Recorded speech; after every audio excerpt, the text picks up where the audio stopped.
예루살렘 성벽이 다 세워졌습니다. 문짝까지 다 달았거든요. 이제 완공이 됐는데 오늘 말씀 보면 성벽을 다 세운 느헤미야가 세 가지 일을 했습니다. 첫째는 레위인들로 하여금 그 성문을 지키게 했습니다. 두 번째는 동생 하나니와 하나냐라는 사람으로 말미암아서 백성들을 이끌고 그 성을 지키는 그것을 관리하도록 했습니다. 세 번째는 1차로 이제 포로에 돌아온 사람들의 명단을 느헤미야가 입수해서 조사했습니다. 이 세 가지 조치를 했는데 이 세 가지 조치의 목적이 있습니다. 그건 뭐냐? 지금 지은 예루살렘 성을 잘 지키고 그 예루살렘 성을 사람들로 채우기 위해서입니다. 그 목적 가지고 한 거예요. 먼저 지키는 겁니다. 성은 세웠지만 아직 이스라엘의 힘은 약합니다. 적들이 쳐들어와서 성을 빼앗길 수도 있고 성이 뚫릴 수도 있는 거예요. 그래서 느헤미야는 레위인들로 하여금 성문을 지키게 하고 하나니와 하나냐를 세워서 백성들을 이끌고 그 성을 잘 파수하도록 했습니다. 잘 지키기 위한 것이죠. 또 다른 목적은 성을 채우는 거예요. 예루살렘에 문제가 하나 있는데 뭐냐면 사람이 없어요. 4절을 볼까요? 그 성읍은 광대하고 그 주민은 적으며 가옥은 미처 건축하지 못하였음이니라. 그 성읍은 예루살렘을 말합니다. 예루살렘 성은 커요. 근데 그 속에 사는 사람이 별로 없어요.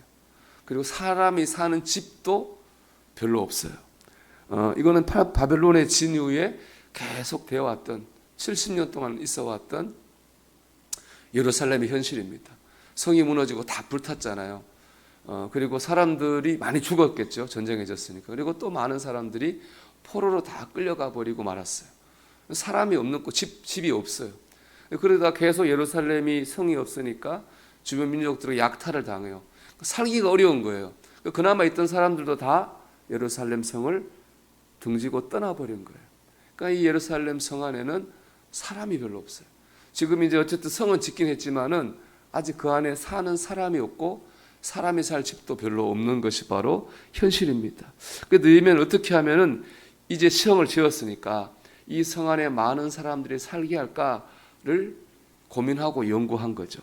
그러다가 하나님으로 말미암아 영감을 얻게 됩니다. 5절에 보면 나오죠. 내 하나님이 내 마음을 감동하사 귀족들과 민장들과 백성을 모아 그 계보대로 등록하게 하심으로 내가 처음으로 돌아온 자의 계보를 얻었는데 거기에 기록된 것을 보면 그랬습니다. 여기 보면 이제 계보라는 말이 두 번 나오는데 계보는 뭐냐? 목록입니다. 사람의 목록. 1차 포로 귀환 때 돌아온 사람들의 목록이에요. 이스라엘이 이제 바벨론에 끌려갔는데 하나님의 말씀대로 70년 지나서 이스라엘 백성이 돌아오는데 3차로 나눠서 돌아와요. 1차 때가 제일 많았어요. 비교가 안 되게 1차 때 많은 사람들이 예루살렘 돌아왔거든요. 돌아와서 보니까 예루살렘이 도저히 살만한 환경이 안 되는 거예요. 그러니까 예루살렘을 버리고 다 지방으로 돌아갔던 다른 데로 가서 정착을 한 거예요. 그러니까 느헤미야가 기도하는 가운데 하나님의 영감으로 그 생각이 난 겁니다. 1차 때 돌아온 그 사람들을 설득해서 예루살렘 성에 살게 되겠다.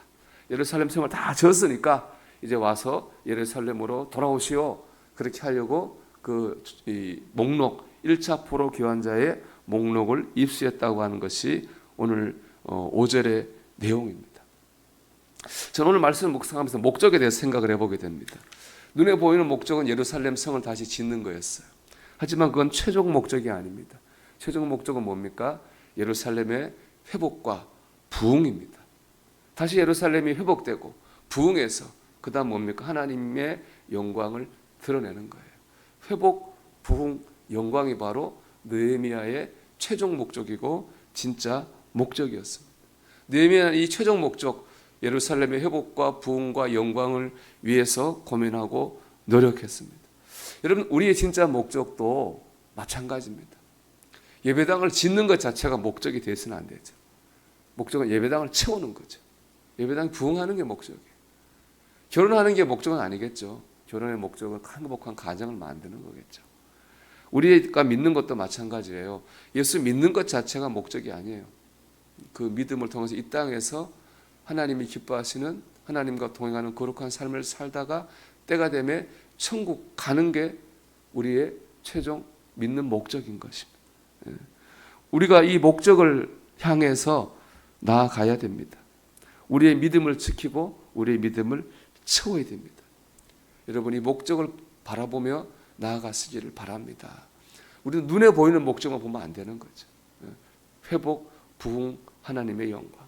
이 목적을 바라보며 나아가시기를 주의 이름으로 축원합니다. 이를 위해서 나누고 싶은 음성인데 그것은 뭐냐? 바로 이 중심이 있는 신앙생활이에요. 느헤미야가 하나니와 하나냐를 예루살렘 성을 지키고 관리하는 사람으로 세웠거든요. 근데 그 사람들을 선 기준이 뭐냐? 2절 말씀 보면 이렇게 되어 있습니다.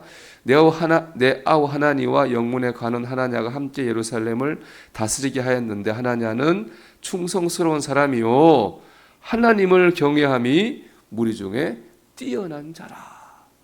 그들을 선발한 기준이 뭐예요? 믿음이에요.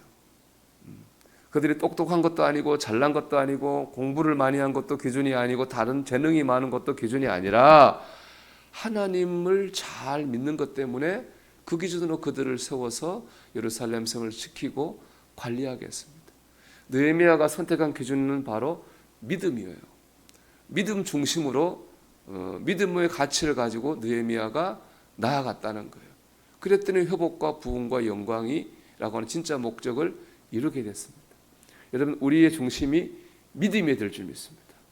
여러분, 우리 밥 먹을 때 뭐 합니까? 식사기도 하죠.